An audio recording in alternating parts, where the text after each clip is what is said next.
I'd like to ask you, Mike Kaeding, what is the biggest risk? Such a good question. I'm going to answer it in three parts, at three levels.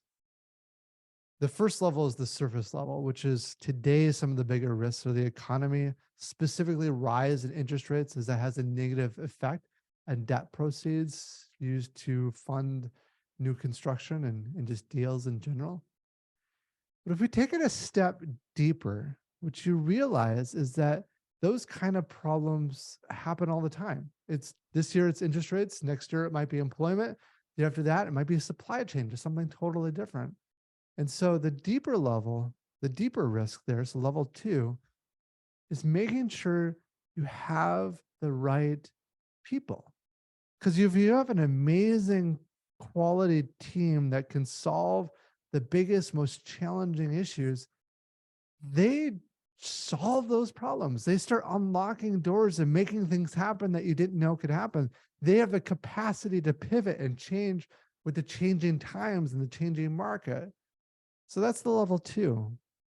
But if I take it one step deeper, and maybe the deepest level for me, I think the biggest risk in life is not utilizing your life to the fullest potential. As I mentioned earlier, my dad died at a relatively young age.